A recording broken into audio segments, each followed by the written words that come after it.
Mill-bidu tas-sena sal-aħħar ta' Novembru fil-Kaxxa ta' Malta ġie reġistrat surplus ta' 8 miljun euro.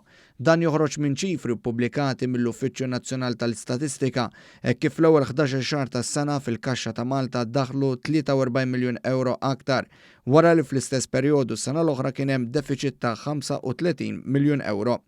Id-dħul rikorrenti żdied bi ftit aktar minn 463 miljun euro. Bekk id-dħul laħħaq kważi l-4,390 miljun euro. Dan fisser żieda ta' kważi 12% fuq l-istess perjodu is-sena l-oħra. L-NSO spjega li fattur ewlien il-kontribwixxa għal dan id-dħul qawwi fil-finanzi tal-Gvern ġie minn żiediet fit-taxxi ta' dħul.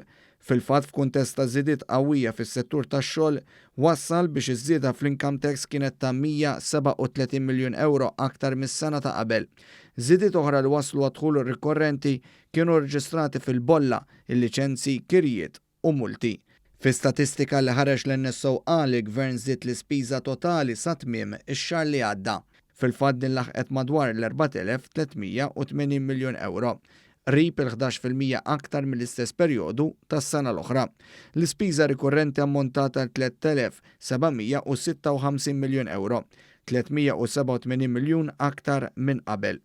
Dan ġie minn sensiela ta' programmi u inizjattivi li ħal Gvern fejn fost l-oħrajn l-NSO isemmi in-nefqa fil-benefiċċji soċjali permezz ta' sensiela ta' qatt ta' miżuri.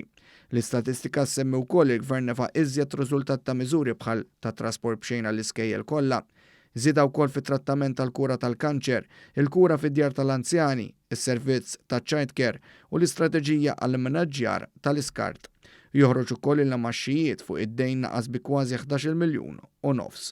Intant il-Gvern żied ukoll l-ispiża kapitali li laħqet kważi l-452 miljun euro.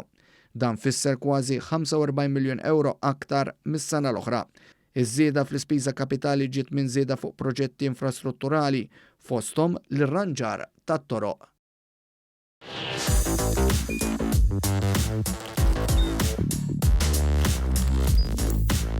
Idħol fuq one.com.mt u hemmhekk tista' tara l-programmi kollha li jxandru fuq One permezz ta' One Play.